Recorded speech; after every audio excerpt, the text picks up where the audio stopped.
Hello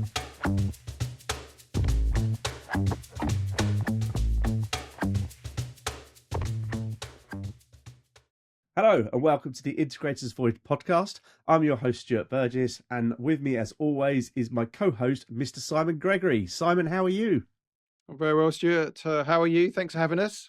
Yeah, I'm good, thank you. Yeah, busy, juggling my integration balls and my inside CI balls and my HCA balls. I've got lots of balls being juggled around. Lots of balls. And we got a new newsletter, I see, as well, that popped into my inbox the other day. Yep. New newsletter came out, I think, today as we record. This was the third one, I think. So hopefully it's going down well. A lot cleaner, a lot simpler. Allows me also to do a lot more integration with brands into it and be a little bit more creative. The other one was sort of was very much set in the parameters which I had to stick to, where this one I can pretty much do whatever I want with. Yeah, the last one was a bit messy, and as I said to you previously, it kept going into my spam. But I think the new newsletter has got some new magic involved with it that doesn't do that. So no, looking really clean and really smart. Yeah, well, I say it should be. I went in and did all the DNS stuff in the back end of the website and all that lot, so it should all be nice and sort of official now, and sort of so it's a proper email rather than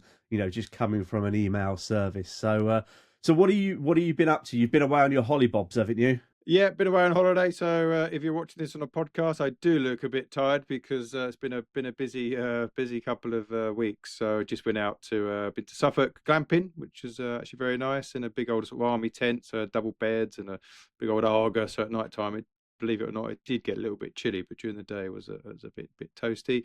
And then just been around Essex onto the sea, bit of kayaking and paddleboarding.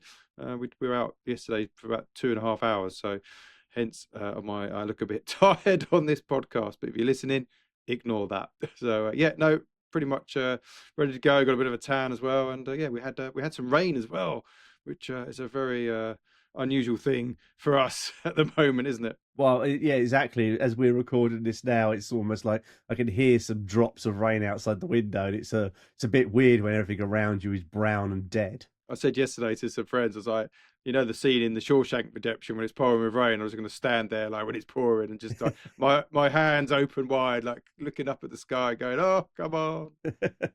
So have you been doing any of your training? Because you've got the Together Cinema fundraising bike ride coming up soon. So have you been out on the bike? So I'm not actually doing it this year. Oh, you're not?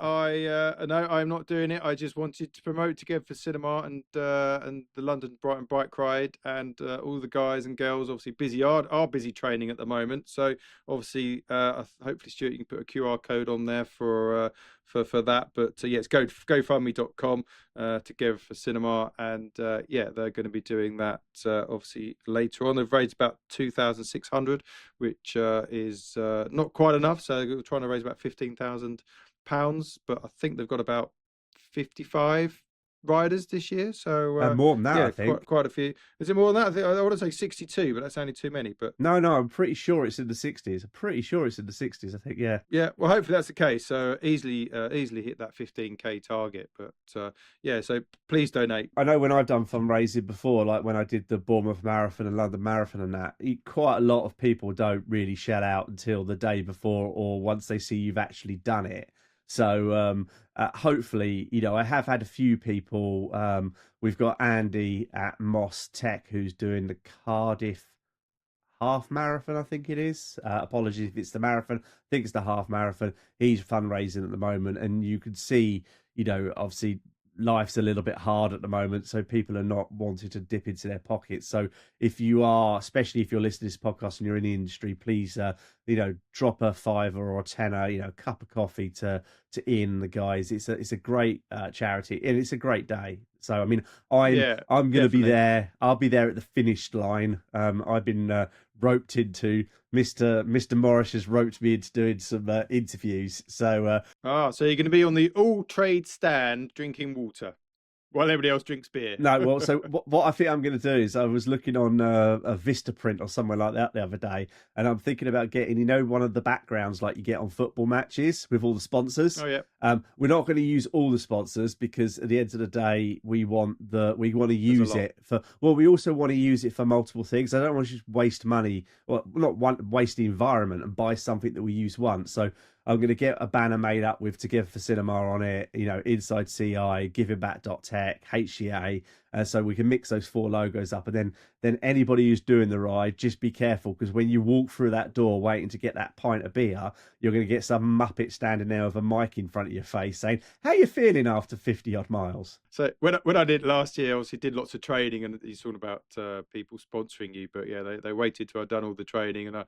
was either pretty much ready to go or I had finished it, and they knew that I'd survived, and then they sponsored me. But the couple of pints that I did have afterwards, the 55 miles, were very, very nice. But the journey home, not going to the toilet, was a bad mistake. So I'd recommend, before you leave the all trade after party, I don't want to call it, go to the toilet, otherwise you'll get stuck in traffic like I did, and you're stuck. I won't go into too many more details. You can visualize that yourself, what happened. Excellent. I didn't wet myself, by the way. Oh, that's okay. It's just a quick pop into the bushes on the hard shoulder. No, not even that. Come on, we've all done that as a van driver. It's illegal. You're not allowed to do that. It's illegal. But I've been doing that. So yeah, no, it's good to do the training, and I'm sure, obviously, it's been very hot, which I'm sure. I mean, last year for me, it wasn't as hot, but I did do lots of training during the week, and on Sundays going out for 2 or 3 hours just to get all the training in. So as it's been so hot, I'm sure a lot of it has been done on stationary bikes or in gyms and that kind of stuff. But good luck to everybody that's doing it. Yeah, no, stationary bikes in front of a big ass fan. That's what I would have been doing. So, I see. So I went on to some Sonos Amp Multi training with Habitech at I cannot remember the name of the place now, in London. But we basically went there. I think it was the first one they did. And so we were there doing a bit of sort of training with them. Say training, it was more sort of like Sonos telling you about the product and telling you what you can and can't do, because it's obviously a pro-only product. And it's slightly different, isn't it? Yeah, I mean, we're running some. We've got an article on the Inside CI website at the moment. If you don't know about the Amp Multi, there's a video on our website, and there's also an article on the website as well. So, but if you want to sell the Amp Multi, hook up with Habitech, with All Trade, with Envision or Pulse are doing some as well. And I was quite shocked, because I put a cheeky comment on the docket earlier when you go Amp Multi training booked, and I put after it, I bet it's at Pulse. And then you put, no, it's at All Trade. Is that because it's online and you don't have to go anywhere? It's actually online. Yeah, I don't have to go anywhere. It's online with it's online with Steve. So I'm not sure if it's associated with just All Trade, or it's probably across the spectrum, as it were. But I'm doing that with Steve, and it's only probably an hour's worth of online training. So but they've cunningly said you need to do this training to be able to sell the Amp Multi. So I don't think that's quite true, but I still need to know about it, because I think it's slightly different from what we're used to, aren't we? Really, it's not just a single box. It is obviously all 4 amps combined, and a nice. Is it 1U? No, it's 2U, but I think it's 3U with ventilation, or 4U with ventilation. I think if you want to, because obviously you put the rack in, you put the amp rack mount in it, and I think it takes up to 2 or 3U. I can't remember now, but no, I mean it's very simple to put in. It is like the normal amp, so it's not 4 amps in one box. It's 8 channels of audio, but the way it actually goes in is very clever, and the app, or the new app, sort of lets assigning the zones really simple. So if you've got one room that's got one speaker in, say a bathroom, you can just assign one channel to that one speaker if it's a mono.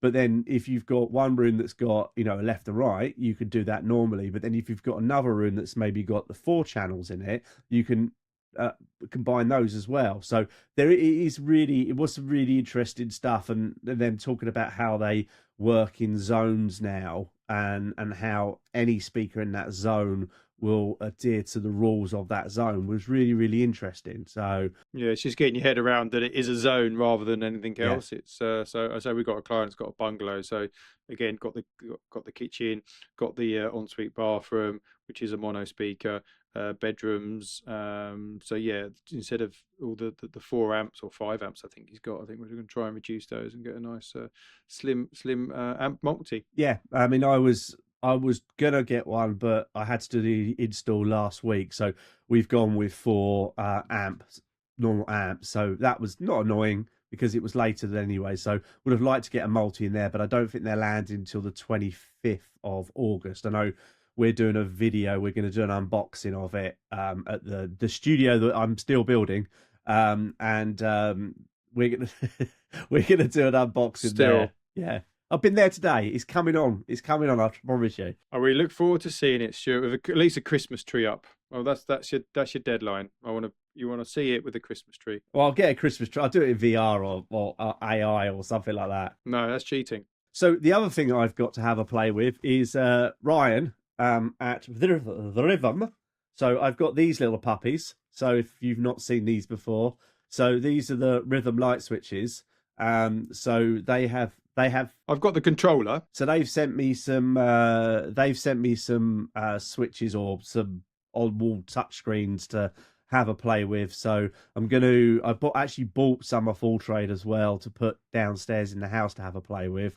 But anybody who doesn't know, they have the Switch and the Pro, and what they are, they're like little mini touchscreens. So they integrate either with your house's existing circuitry, i.e. they can be powered by where the light switch was, or they could be run off, the Pro could be run off a PoE Cat6 cable. But they integrate with brands like Philips Hue, with Rayco, with Sonos. And the reason I mention it and the reason I spoke to Ryan about it was they've just announced or just released Lutron Raw 3 integration, because I thought about you when they did that. And then also one thing I didn't realize is that you can have remote access to these switches as well. So you can access them remotely as an integrator if a client has a problem, which obviously as an integrator is really bloody useful. No, it is very useful. We've got one in the office, and we've I've got Rayco on it because that's in part of the house, and I've also got Lutron RAR 2 on it as well, which it was nice and easy to set up. The Rayco is slightly different. I think you had to do some weird, wonderful things, so that's not quite as easy to get that working. Or it might be around the other way, but and also got Tado, the thermostat. Oh yeah, on there as well. So I think you can do a few thermostat manufacturers, Honeywell maybe, I don't know, but so it's very, very versatile, and good little product. Yeah, I mean that's one reason I'm still using my Google Nest here, which because it seems the app doesn't work, but it works, so that's all I care about. But yeah, I've sort of like wanted to have a bit of a play around with them. Plus, at the end of the day, I think as an integrator, ex-integrator, it's good to see when brands are doing things like they're constantly announcing new applications for their product. It's a little bit like we reported a few weeks ago that Chow Mein Soft had put the driver for Control 4 for Sky Stream. The other day they announced they now works with Sky Glass as well. Same driver, same package. So if you've already got it, you've got it type of thing. I just like to see the development of integrations into platforms like that, because it makes me more reassured that if I was to put that into a client's house or my own home, that it's not going to become a brick in 5 years because no one's developing for it. It keeps on getting those updates, it keeps on getting those new platforms. So 100%. So that's why we got one, really, just to have a play with it. And I think it is one of those products that I'd highly recommend getting one. They're doing demo deals all over, so yeah, I highly recommend getting one of those and just having a bit of a play with it, because you don't want to take it to a client's house and then try and integrate their lighting system or their thermostats and stuff like that. But have a little play with it first, and then the ins and outs of it, and away you go. Yeah, and then the last thing I wanted to do before we got into the news was I've just recently found, I mean, this is a massive subject we could talk about for ages, but just recently I was thinking, like these last few weeks, that The Athletics has been on BBC, and I've been watching The Athletics on BBC and quite enjoying The Athletics on BBC. But then it's getting so confusing now. So the two I picked was Commonwealth Games and The Athletics. Now, the heading I put was is placing sports behind subscriptions killing viewership? Now, the reason I said that, or I'm going to say that, is because I didn't know the Commonwealth Games was on until it was nearly over because I think it was on TNT Sport. Yep, HBO Max it was on. For something which is like the Commonwealth Games, it's a little bit like, yeah, I didn't even know that was on. But then you've had the European Athletics these last 2 weeks on BBC, and it's been really, really enjoyable. And then even yesterday, the Charity Shield, which is a pointless football match, but I remember growing up as a kid watching that. You know, obviously when Liverpool were in it, thank you. When watching that as a kid, but like yesterday, I looked at it, and again, it's on HBO Max, I think it was. So it's like, oh, I won't even bother watching it. And it just seems to be that more and more sports, isn't it? Disney have got the rights to Formula E now, Disney Plus or something like that. They really well. Yeah. But yeah, I was watching the Formula E from XL on Channel 4, I think it was the other day. So it's just, I understand it, and I understand these sports have got to get money to keep the sport going. But well, that's where it's at. It is the money, isn't it? And I think it is ruining. I was almost the opposite to you, to be honest, Stuart. I knew the Commonwealth Games were on, but I couldn't find it. So then eventually I did find it on HBO Max or TNT, what the hell you want to call it, and actually watched quite a bit of it. But I didn't. I then thought the BBC had got the tail end of the Commonwealth Games. I didn't realise there's a whole new lot. So I said to the wife, I said, "Oh yeah, it's up in Scotland." She went, "Oh no, this was like not there. It was wherever it was, the athletics, Birmingham, recently, but Birmingham, yeah." So it wasn't quite. I think Glasgow was the last one, wasn't it? So the Commonwealth Games, but even that wasn't promoted very much. Well, the seats are empty and things like that. I think they just expected, because it was going to be in Australia. So I think 18 months ago, they sort of stepped up to the plate and hosted it. But a lot of the seats were empty, and I think all the athletes are saying, "Well, you don't promote it, people aren't going to turn up." And I say, if it is on pay as you go or whatever you want to call it, subscription services, people aren't going to know about it. They're not going to see it as much because a lot of people haven't got that. You'd be surprised. They've got Sky maybe, but you haven't got all the subscription services like Disney, Netflix, HBO. I mean, sometimes I forget that I have HBO and Paramount. To be fair, I was like, hang on, what was that I was watching on? Oh, HBO. Yeah, I'll try and find that. But yeah, no, I think something like that should be on free to air. To be honest, it's and to get younger people into sports. Yeah, really, as you said, you used to watch it as a kid. How many kids actually watched the Charity Shield or whatever it's now called? Probably not many, because it's not on terrestrial telly. It's your mum and dad got to pay for it. Yeah, and you're exactly right. It's that the homegrown talent, the people that are seeing, like the athletics have been on the last few days or last few weeks, seeing those people achieve and then driving on the future. Yes, I understand it with football. That's been like that for years, a lot of the football and everything. But it does seem to be getting, I mean, I don't have HBO Max now. I got the free version through Sky, but you don't get sports with that. No. But there are so many sports on there that it's almost like, look, you can't watch any sports unless you pay 35 quid a month. And then if you want the rest of the sports, you've got to pay another 35 quid a month. And then trying to, where I bring this into our industry is then trying to explain that to a client that, oh, okay, so, well, if you want to watch this, sir, in this new cinema we've built you've got to do this. And if you want to do this, you've got to do this. And then you then got to make sure that platform you put in there has all those apps built into it. Otherwise, you're going to get that phone call saying it's not working properly. So it was just really, it was like the football was over. Then all of a sudden, I think it was actually Stuart Lillis. I think Stuart Lillis put a post on Facebook or something like that about Acoustics being used at the Commonwealth Games, and that was the only reason that I knew the Commonwealth Games was on. Knew it was on, but our athletes did very well. We got quite a few golds and stuff. So yeah, no, it was really good. But say it should inspire the younger generation. I was trying to get my daughter to say, "Oh, in whatever the year 2030, this could be you." She's like, "No." I was like, "Yeah, it might be," but she wouldn't have done it.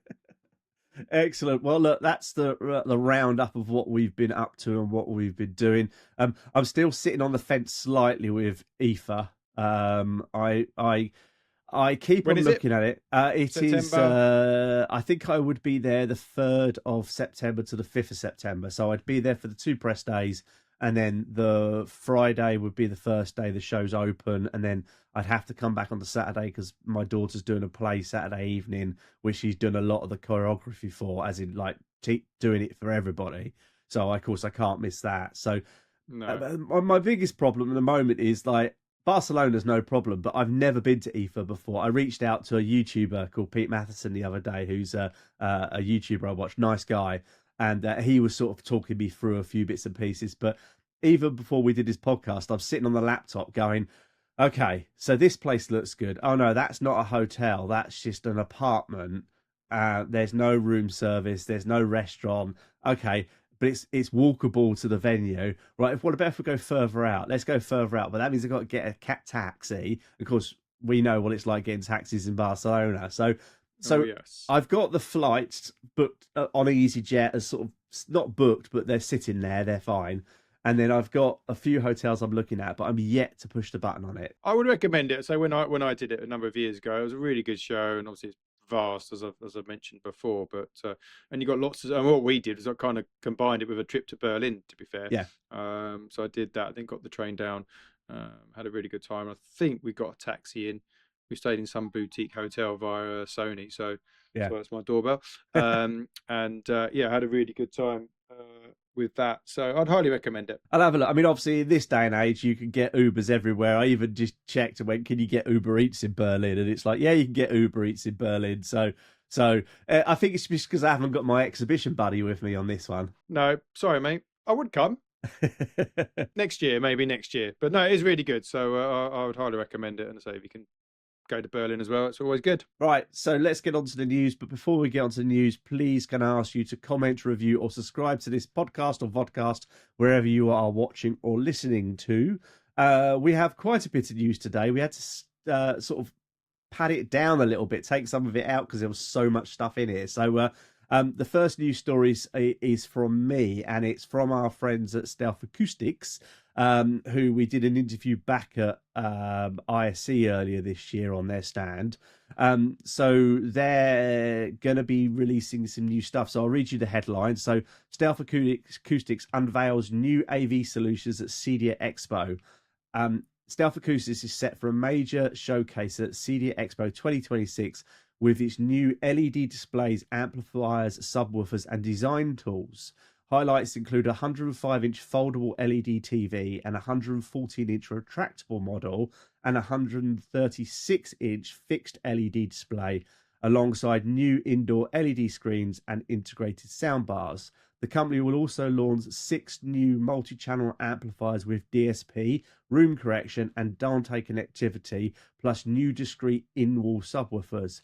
Dealers also get a first look at Stealth Design Studio, an online platform that creates visual AV system layouts from room drawings or sketches. As I say, this will all be on show at the CEDIA Expo to the 2nd to the 4th in Denver, Colorado. So some really exciting stuff. I mean, if you go onto the Inside CI website, our hero image is of the screen with the soundbar underneath it. But then actually, if you scroll to the bottom, there is a gallery, and there is the picture there of the foldable TV, which looks really bloody cool. It's sort of above a fire, sort of one of these sort of like fake gas effect fire sort of things. But there's like a sliver of wood above it with like a big picture of what looks like a moon. And then, yeah, I think it is a moon. Yeah, and that opens up to reveal this TV. What size is that? 114-inch? Yeah. Wow. Doesn't look it. But I mean, the first image you've got on the Inside CI website is really impressive. And I think they're onto something really good here, to be honest, Stealth Acoustics. I think something like that is the way it's going to go. I think I told you before, we've sort of been taking out projectors and putting in the big screen TVs and stuff like that. So I think these guys are really onto something, and that looks pretty impressive. The fact you can obviously do a retractable one as well, Yeah. which is even better. So it depends on what you want to look at. But that with the sound bar, say it looks a really decent size sound bar, so you just need some surrounds and Atmos speakers, and away you go. So subs as well hidden away. We saw that some of the stuff on the stand, as you said, so that'd be really interesting to see more of that. Well, they are if you read the full article, they make reference to the in-wall subwoofers, which have a grill behind it, but they also have some, as they say, the mud-in versions as well. So they will be sort of your full-in plastered version. So, and I know I was talking to Stuart Tickle earlier because he was asking whether I was going out or not. But say, unfortunately, I'm not now. But No, I'll be very interested to see these in Barcelona in February. I think they've really sort of stepped up their game, taking their technology from their patio theatre TVs. Yeah, that's I was about to say that. That's where I think that's from. So yeah, if you've not seen it, have a look at the video that we did on YouTube and things, and from say ISE last year, and that sort of gives you a decent idea of the size. I can't remember the size they had at the show. It can't Big. be far off that yeah, but can't be far off 114 inch. But yeah, pretty big and very bright, to be honest, because it's designed for outdoors. So Yeah. whether they've used that kind of technology, it does say it's 1.2 millimeter pixel pitch, so really sort of small sort of pixel distances there. And there's also mentioning about the LR30 invisible left and right speakers with a slot ported in-wall subwoofer. So yeah, you don't really need too much there. No, and I think that there seems to be a lot of these TVs coming a lot through from a lot of manufacturers. So it's very an exciting time with a lot of these different sort of like format LEDs, large format LED TVs coming through. So why do you think that is? I mean, for us, we're not doing as many dedicated cinema rooms. We are doing more multi-purpose rooms, which I think is the key word. So, I mean, obviously, as you know, we call cinema rooms, so we love doing cinema rooms, and it's nice and immersive. But when you've got like 114-inch and 136-inch TV that's really bloody bright, can be used for gaming, can be used for, it's got all your apps on it, I believe, as well. You've got Apple TV and stuff like that. Put a kaleidoscope through that, you've got a beautiful picture for all your movies. It's gonna look and sound pretty impressive in a multi-purpose room. So I think that's why it's not just me. I think people are really seeing something in this. I think obviously people go larger. I mean, like with me, for instance, was 47, then it was 55, and then it was 65, and now it's 77. So I think people always naturally go larger. And I think combine that with now as you say, we're getting to sizes of 100-inch, which is what some projector screen systems we've got out there.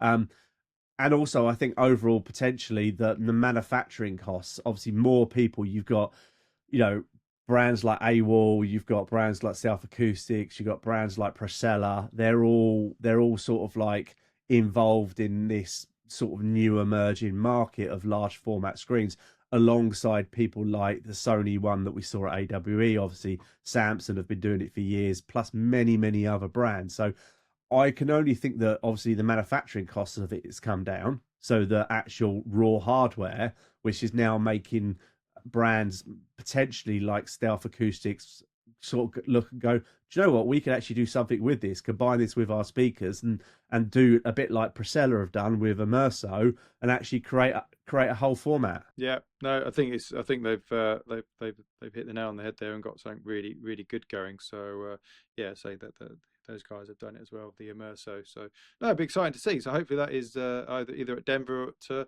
at ISE 2027. So definitely at Denver, and hopefully we'll see it out there. So the next story is with you. Disney Plus just lost 4K and all HDR support, apparently. Yes, apparently not in the UK, thankfully. Otherwise, everybody would be a bit bummed out. But certain European countries have lost that. A lot of it's due to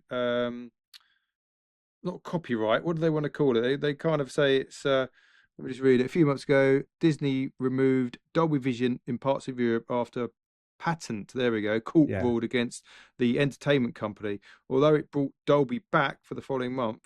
So yeah, no, you're going to be a bit peed off, I think, if we've got any listeners and viewers over in Europe. You're not getting your money's worth. I don't think.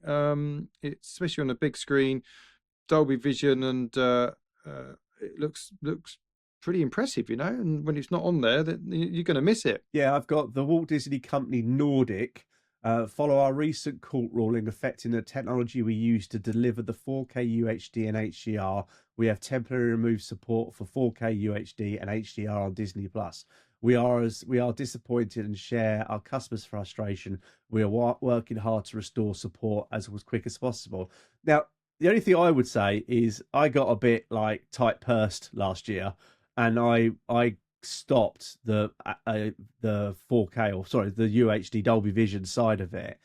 And yeah, yes, I could say I noticed it. Like if I went back and watched what was it, Ahsoka, where they're fighting with the lightsabers on the island and things like that, then yeah, It's that black sort, scenes, isn't it? The yeah. black scenes, you do notice it. I mean, again, I mentioned I've got an OLED, so you do mention it and that kind of thing. But otherwise, I mean, when I watched it in Dolby Vision and the LG TV popped up and said Dolby Vision, I could see that glow, that the blackness when they were fighting in the woods.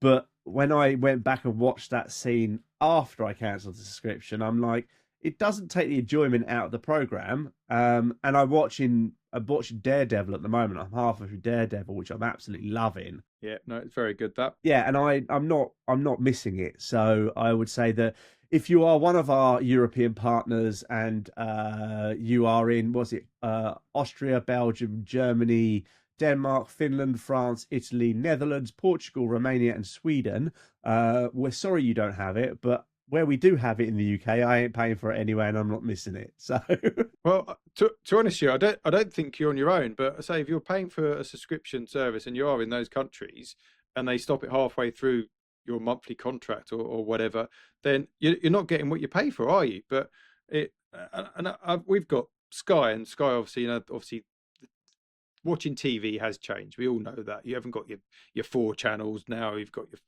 BBC Channel 5 as well. You've got thousands of channels, and people aren't watching TV traditionally how we used to. So Sky obviously have caught on to that, and they realise that when they lose the Premier League, and it will be a subscription service for £20-25 a month to watch all the games that you possibly want via Amazon, Netflix, or whoever decides to take that on board, that they're going to lose that. So now you obviously get Sky and you get Netflix with that, you get Disney with that, you get Hulu, I think, have just turned up. So if you like all the reality TV shows, which I can't stand, but somebody I spoke to the other day went, "Oh, Hiya, that was that." Hiya, Yeah. hiya, yes, not Hulu, hiya. So yeah, you've got them all. They're all trying to combine them now. But I did get a little message the other day when I watched, was it Netflix via Sky? I normally do it on my TV. It come up, do you want to upgrade to 4K? I was like, and it kind of give you a dodgy comparison. Yeah. I was like, I don't think that's quite the difference. But it's an extra £13 a month. And I just didn't see worth in that at all. So I'm more than happy with my TV image and my picture, and the sound is fine for me on my 65-inch and my 5.1 surround sound. Obviously, I was in the cinema room in the office here. We've got a 5.1.2 system, so it's a bit bigger and a 115-inch screen. I maybe would do that, but I don't really watch Netflix in here. I'm only inside with the kids and stuff, and I watch sport in here or something like that. But an extra £13 a month, that's just for Netflix. And then obviously you've got to pay for no adverts. Then you've got to pay Disney for no adverts. You've got to pay Amazon for no adverts. It's just, I think it's spiraling out of control. And I think a lot of people are getting screwed over for it, really. It is getting ridiculous, the amount of money that we're having to pay. I mean, I can remember listening to, I think it was the HomeTech.fm podcast a few years ago, and I remember listening to it going, full on, we're going to have an app for this and an app for that, and we're going to be going to this to watch this, to watch this, to watch that. And I get where Sky are coming from. Sky is going to die if they don't do something. We've got Freely now. Well, they're doing doorbells and stuff now, aren't they? I've seen their home range of doorbells, because obviously they do broadband and the phones. The TV will die eventually via them, I do believe. But yeah, now they're doing doorbells and stuff. So can I be a cynic with that one? Because someone turned around to me the other day and went, "Oh, I see Sky doing a doorbell now," and I went, "When was the last time your Skybox didn't crash on you? And when was the last time you didn't want to punch or throw your Skybox against the wall?" I know they're doing one, but if you buy it, I think it's $5.99 a month. So they're using the Ring model, where you pay your subscription, you get your box for whatever. Do you get the doorbell for that monthly subscription? I think you have to buy the doorbell, then you have to buy, because I was going to do I was thinking about doing a little thing at the office, which was like Control 4 versus Unify against Ring, against Sky. And I'm like, do you know what? I'm not signing up for a contract for a freaking doorbell. Skyrim black and white. Yeah, which you got to reboot every day. It's £10. There we go. That's a good business model. It's £10 a month if you want it in colour. It's £5.99 if you only want it in black and white. And in fairness, I wouldn't put it past them. But anyway, let's move on to the next story. The next story is with me, and it is with Marantz. So Marantz launches new Cinema Series 2 receivers. Marantz has launched its second generation Cinema Series 2 home receivers with an upgraded audio, Dirac live room connection, and improved gaming support. The range includes the Cinema 50, the Cinema 60, the Cinema 60 DAB, and a slimline Cinema 70 Series 2. All models feature new 32-bit DAC, Dirac Live Ready, 4K 120Hz gaming support, AMD FreeSync, and enhanced installation tools, including the HDMI Diagnostics 2.0. The flagship, if I could say it, the flagship Cinema 50 Series 2 delivers 9 channels at 100 watts per channel, while the Cinema 60 and Cinema 70 offer 7 channels. UK prices starts at £950 with the first models available now. Yeah, no, we love Marantz. Always try and sell those, either Denon or Marantz. Obviously, Marantz does sound better, and obviously works with HEOS, which we like as a multi room audio company. But yeah, no, they're really good. The price rise are really good. Got Dirac. I don't think it's built in. Sorry, it's not on there, is it? I know some companies like Integra that actually have Dirac Live ready to go, so I think that's an extra payment for that, like the Denons, which is not too much, but it is highly worth doing the Dirac. So just add that to the client's invoice if you are going to do that. But it makes a big difference, especially on bass management with the Dirac Live. I would highly recommend adding that to the system, or give them as a freebie and say, look, we're adding this for you because it will make your room sound better. A little bit of generosity goes a long way. Yeah, I'm not 100% sure, but I know you're right with Denon. With Denon, it was an added extra. So, James Drummy, if you are listening to this, please comment in the sections of this video to tell us whether it is an extra with Marantz or whether it is included in some or all the products. So I can't see it on the report that we've put up. Are they both 8 channel? Sorry, interrupting. They're both 8 channel, are they? I'm trying to see what configuration they do. Is it 5.2.4 or 9 channels for the 50, and the 60 and 70 are 7 channels. Sometimes more than enough for, say, a multi-purpose room, dedicated media room, or small cinema room.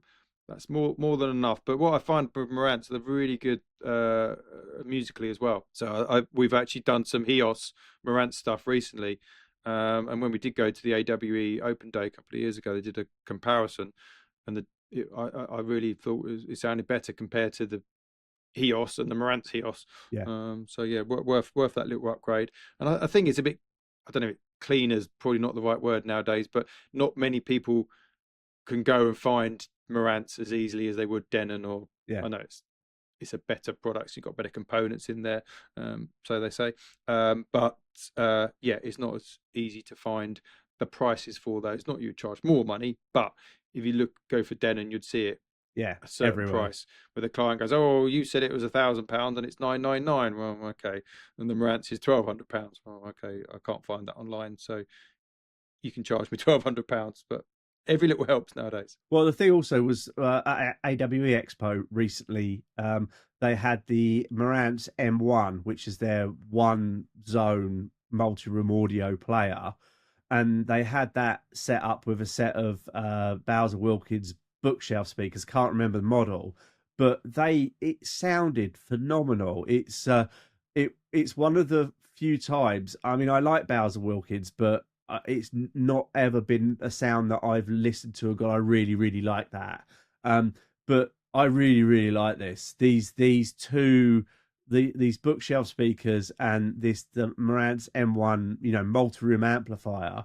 Ben was playing some music from that, and even Simon, who works for both of us, even he said, yeah, I get exactly what you mean, because he went a few days later. I was there for the press day. He said that sounded phenomenal, and there is that sort of warm sound, that warmth that Marantz has over traditional AVR. So I think if you are looking for a client, or you're a client listening to this who wants a musical based system as well as a cinema based system, I think Marantz is a really good choice to go for. Yeah, it ticks all the boxes, and as we know, like vinyl is very, very popular. But I don't know if you saw, Stuart, that the first time in years that CD has started to make a bit of a comeback After vinyl and cassette. Yeah.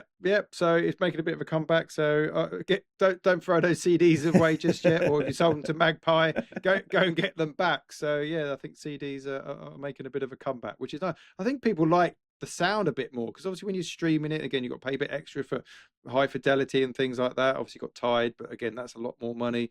But yeah, CDs are making a little bit of a comeback. And so if you've got a nice little AV receiver that can play music to a really decent standard as well, then yeah, you're on to a winner. Well, I think there is the big movement at the moment with like our children's age, our older children's age, that they are wanting physical media again. And actually, if you look at the newsletter that came out this morning, I also put the gaming podcast link on there as well. And the subject me and Steve talked about last week, I think it was exactly that. It was about Sony ditching physical media, or announcing that they're not doing physical games as of 2028, I think it was. And I think that actually the way that it's going at the moment is that physical media does seem to want to come back, and I think people are enjoying having that tangible something in their hands again. So we'll see. So wasn't the Sony, did I read that correctly somewhere? They've got a Sony like store, like a movie store, and people have paid for movies, but they're deleting the movies from their movie account. So so basically people have bought I think it was, I want to say Crunchyroll, but I can't remember now. But they basically, they just when Microsoft did that a few years ago, so obviously not trying to be Sony versus Microsoft, because this happens a lot in gaming, there's two instances recently where Microsoft stopped doing movies via their platform, so PC and Xbox, but they carry on hosting the games the movies that they sold, so you could still watch them, although they don't sell new ones. There was even an example I heard the other day that when people bought music off of like their Zune player, if you can remember those, that they basically then eventually made that into Xbox Music, I think it was, and then they made it into something else. But then when they cancelled it, they actually refunded you all the money you'd spent. So if you bought, let's say, a Notorious B.I.G. album on your Zune player back in the day, right up to the point they cancelled the service, they refunded your money. And I think Sony are not wrong. Most people, including me and probably you, play games digitally these days. However, there are certain circumstances, like me and Steve have talked about on the podcast, where you will go, oh, I've not played that, I wonder what's that like. So you'll go on Amazon and buy an old version of it. And there was a video that we referenced for the YouTuber Mr. Who's the Boss, where he was like showing you a game on PlayStation at the moment, which was $59.99. Yet he could go to CEX, he could go to Computer Exchange and buy it for £5. So wow, that's a big difference. And I think that it's just got to be a bit careful, because I think people do like, and we're talking games. I mean, a movie's what, 10 quid, 20 quid. So, not saying that it will ever happen, but you spend 20 quid on a movie on Kaleidoscape and one day you lose it, which I'm not saying that would ever happen. It's 20 quid. But when you're spending £100 on GTA 6 and let's just say in 20 years time, they decide to delete GTA 6 because of music copyright or whatever, that's £100 game that you cannot access anymore. Yeah, no, definitely. But if you want to learn more about that, go over to Gamers of Lost Spark podcast and watch me and Steve talk about that for nearly 2 hours. But let's get on to the next news story with you. Otherwise, we'll be here for 2 hours. We will do. No, the next is our friends from Live Audio. They've released a new 8-inch Bluetooth Aurocast ceiling speakers. And I hear you cry, what is Aurocast, Simon? What's Aurocast, Simon? Thank you. Just right on cue. Aurocast, basically, if you imagine you're doing a commercial property, you'll have one speaker, which is like your hub. So imagine like Wi-Fi. And then you'll have speakers within that room, and it broadcasts the same sound to that speaker. So if you've got 4 speakers, 6 speakers, 8 speakers, I mean, I think it's unlimited. I want to say 65, but I knew it was a hell of a lot. So basically, all the speakers need power. So you do need to get power to those speakers, but you have a master speaker. So obviously, logic tells you would have that main speaker in the center of that premises, so i.e. a restaurant or something like that, and then each speaker it then gets transmitted. It causes its own little Aurocast network. But I thought that was a really good thing from the guys from Live Audio. So it's 8-inch driver, so it's pretty decent sound, pretty punchy. Rather than running speaker cable or was it the voltage 120 volt, 150 volt cable that they run in commercial premises? Yeah, just power to those, and you put it daisy chain the power, to be fair. Yeah, it sends the same sound to all the speakers within that in those premises, and it's £450, so a bargain. Yeah, I'm just looking at their website now, so it's that's a pair kit. So you get the pair kit, and then you buy the speakers separately, and add them, and away you go. Yeah, so I was just looking at it now. They've got just our power, so light circuit plug socket or mains power into what looks like a transformer into the first speaker. You do Bluetooth 5.4 at 30-meter range, so that could be your smartphone, that could be a tablet or a TV or a laptop, or TV via 3.5mm jack straight to the speaker on a wired connection. But yeah, that then Aurocasts to a second speaker up to 100 meters away. Yep, 100 meters, that's pretty far. Yeah, but what I quite like, which I thought was quite cool, it also connects to unlimited other Auracast devices. So if you happen to have headphones or hard of hearing, then you will also connect to that as well. Yes, it does say that.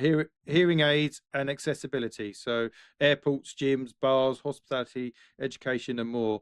The fact that it's pretty diverse. Is that the right word? Diverse? I'm not sure, but everybody's included. I can remember having a Sony job, I think years ago, and the guy bought a 5.1, surround system from Sony. And I went and put it in, and he said, "Oh, the boys in the shop said that this could do multi-channel sound." And I was like, "Yeah, but why do you want that?"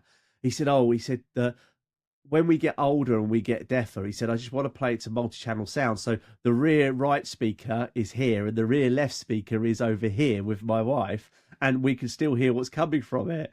And I'm like, yeah, oh, fair enough. I really didn't think about that before, but fair enough. You got to think about these things now, Stuart. It's not far to go. Yeah, you're getting older now. So, but no, that's really good. I really like that. The future of commercial audio. So speak to the guys at Live Audio. Tell them we sent you, and hopefully, it's a really good solution. So look into that. Well, carrying on with like really good little solutions, I was quite impressed with Flexon. Have released a mount that it looks a bit like an in-ceiling speaker mount. It's a round mount that clips in like a normal in-ceiling speaker with a grill over the front of it, and it goes directly into a void, or it could go into a wall, sort of like a one that's facing you. But where this is different is it's actually been made to take a Sonos Era 100 or 100 Pro, or a Sonos One or a Sonos One SL. So you basically take the grill off, and then you clip in, especially for us integrators, the Era 100 Pro, because obviously that works on PoE. And then you can retrofit these into places where maybe you've got network cable, but you've got no speaker cable going. And I just thought it was a cool little solution, which honestly, a few years ago, I would be the first to go, oh, I'm not sure about this. This isn't integration. But actually, over the last sort of 10 years, the more and more of these projects I've gone to where, we've got network cable up there, and you can split the network cable out and you can put these in. I just thought it was a really cool solution. I'm trying to do some stuff with them at the moment, and maybe put a couple in the new studio as a bit of an example how easy they're to fit. But I was just quite impressed with it. It was just a good little product. It's a good little solution, and it will maybe get you out of a jam or something, or just something that's not quite as easy to install. But do you know, this is not the first time this kind of thing has happened? No? Okay. No. Origin Acoustic come up with this about 8-9 years ago. Oh, did So they? they devised exactly it's a very similar thing. Obviously, they weren't the Era 100s back then. It was probably their bigger versions that they did. But no, actually, I'm lying. That's a complete lie. It was with Alexa. I was gonna say because Simon's got the Alexa one in his. Yeah, so you got the Alexa. So that, but the thing is with that, and I think I kind of made my point. But when you go, and sorry if you're listening to this at home on loudspeakers, if you say her name and she doesn't hear you, you're What, generally Alexa? shouting. So when you're shouting Alexa and it's in the ceiling and it's playing music and it can't hear you, you're going to keep shouting, Alexa, turn music off. So up in the ceiling, shouting her name with the music playing is not good. But I know, have these ones got Alexa built in or not? They have their versions. They do have Alexa, I think, built in. You can use them with Siri, and let's mention every other voice command whilst we're doing this. But everybody's cursing us now, going, shut up. They do have their own one, which they say is more preferred by people. But I just thought it was just a cool little solution because you've got so many clients out there who have already got a Sonos ecosystem, and Yeah, 100%. to then be able to, they're building an extension or they want to put some speakers in the ceiling of the bedroom and they've got spare network cable up there because a professional installed it previously. Then it's just a nice little solution using the app that they've already got. So, as I say, I was talking to Flex on, so hopefully we'll get some in and we'll have a play and maybe do an unboxing video in the new studio. Yes, most definitely. And also, before we go on, I want to say, Alexa, play the Integrated Voice podcast on Prime Music. Oh, bollocks, it's doing it on behind me now. Hold on a second. Feel for me, Simon. That would teach you. That would teach you to do that to all our listeners and viewers. I forgot she was behind us. You got to keep that in, but that's called karma. I've got rid of her from my house completely, but there's a show behind me I forget's there because the wife has in it like a bit of music on it. So anyway, karma. Beautiful. The next and final story is with our good friends from Monitor Audio, and it is hot off the press, literally a few hours old. Yep, so hot off the press, as I mentioned, CDs are making a big comeback. So is High Fidelity. High Fidelity and the Monitor Audio guys have brought out the new Silver Series 8G. So really good hi-fi speakers. It builds on their legacies and it's refined and optimized technology platform. So it's the best one yet. But the speakers, I mean, they look beautiful. I mean, maybe put some pictures up and stuff, but yeah, you got the silver 500 8Gs, the silver 100 8Gs. They've even got a good old-fashioned center speaker, which I used to have with another manufacturer. But yeah, the silver center 8G, silver on-wall 8G, and the silver 300 8Gs. But yeah, they look really good. Great hi-fi speakers. High fidelity, and actually, you just keep scrolling down on their website. They've got some Atmos type speakers. So the silver AMS 8G sits perfectly on top of the silver 50 and silver 300s to create a fully immersive, high performance home cinema experience. Now, something like this, I can't have Atmos speakers in my house because, well, I can, but the kids are upstairs and trying to run cables. And I always thought, and I know another company did do them previously, but they were a bit too big. But something like that behind your sofa, firing up to the ceiling, that would give me my Atmos. How good it would sound, I don't know, but it's a solution. So it may work. I might get a pair of those. Just give it a go. So I heard a competitor's version years ago down in a Kent town, and we were basically in the room at their building and we were playing the Atmos channels as in normal, so around you and above you. And then they then switched to a floor standing models and then played the soundtrack. And then they had two at the front and two at the back.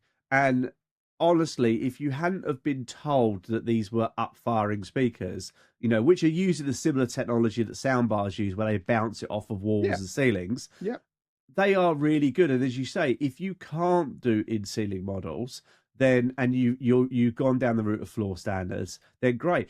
Also, I literally watched an unboxing. We all love an unboxing. Monitor Audio have got on their YouTube channel an unboxing of this, and actually they unboxed all of them, and you can use these Atmos upfirers as speakers on the wall as well. You can use them as Atmos upfiring on the wall. Okay, they're quite big. I didn't realise how big they are. Their picture doesn't, but I've now seen a speaker image with them on top, and yeah, they're a little bit big, so maybe not sitting behind your sofa firing upwards, but yeah, you never know. And I've even done a quote this afternoon on the silver on-wall HGs. I've got a client that is selling a house that we did 10 years ago, and he wants to just finish the room off because he never got around to doing the cinema room. And because it's a room where it's a mixture of stuff, so we can't put it all into the wall or on the wall. We've actually spec the silver on-wall HGs because they look really, really nice. Yeah, they look really smart. They even do like a little 5.1 AV system as well. So for £2,350, the new silver 50 5.1 AV system. I assume they come in black, but yeah, come with, say, the nice centre speaker, fronts, rears, and a nice little sub that they do. So for £2,350, that is a bargain with the Marantz amplifier. Yeah, There you go. I think they're black, white, and then they've got this. I can't think what they call it now, but they've got like a really nice wooden grain. I mean, the white. Which one was it? The white. 100. The white silver 108 Gs. They did the unboxing of those. Oh my god, they look gorgeous. Need to wear gloves. Yeah, go over to Monitor Audio's YouTube channel because they've got an unboxing on them, and yeah, they look stunning. And obviously, if you've got a client that wants Monitor Audio, reach out to Monitor Audio or reach out to 1AV because they are a UK distributor. So, so that's our news finished for today. But as always, we have so much news on the Inside CI website. We've also got 3 really, really good articles. I've just put up an article on our trip to CAVD. And then there's also an article which we put up, I think it was last week, with my trip to CUK. So the CUK was Arkham, Harmon Day, and obviously the CAVD was Crick's, and just some nice burgers and a barbecue. So they're up on the website along with the Sonos one. And then other stories we've got on the website. Clips announces a limited run update to its 80th anniversary Klipschhorn heritage speaker. Samsung and Prime Video debut next-gen HDR10 Plus advanced TV standards. Onkyo launch an 80th anniversary biamp and speaker inspired by the iconic design. Sony Bravia BZPs, they win a Cisco verified certification.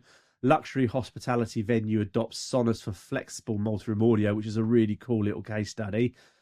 Armour Home are making moves in the market. They've just employed a new brand marketing manager, and Kef debuts the high performance, really sexy LS Lux wireless speaker. There's so much news out at the moment. It's ridiculous. It keeps me busy every bloody day. There is a lot, isn't there? Considering it's summer, normally September it all kicks off, but during these like last July and August, it's there's a lot of new stuff on there. So yeah, head over to the Inside CI website and catch up on all the latest news. Yeah, but every day there's news coming out, and I drip feed it, so I don't always put it out straight away. Steve puts it out straight away as soon as he posts it, but I quite often put it the next day where we might have a bit more information, or I can link to some videos. So don't forget, we do our new newsletter, which comes out every Monday morning or Tuesday if it's a bank holiday. So sign up for that with the QR code on the screen or the link in the description. And yes, Simon, thank you for spending your Monday, isn't it? Monday afternoon stroke evening with me. It is a Monday, so no, my pleasure. Thanks for having us. And so you can find me on all the socials or our website, cinema-rooms.co.uk. We're also on YouTube as well with some of our case studies with the Mina speakers and things like that. So yeah, you can catch us on all those platforms. Excellent. And you can find me on socials myself as at Mr. Stuart Burgess, or you'll pretty much find me on at Inside CI somewhere. So at Inside CI News is the the Instagram channel, or at Inside CI is the YouTube channel. There's no escaping Mr. Stuart Burgess. No, you'll get me everywhere. I'm just waiting to do something with the name at the moment, which I'm waiting for one to come free, which But by this time this goes out, hopefully I've grabbed it. But yeah, but no, thank you, Simon. Thank you for everybody for watching or listening to this, and hopefully we'll see you in a couple weeks with some more news. Enjoy your summer. Cheers. Cheers. Bye.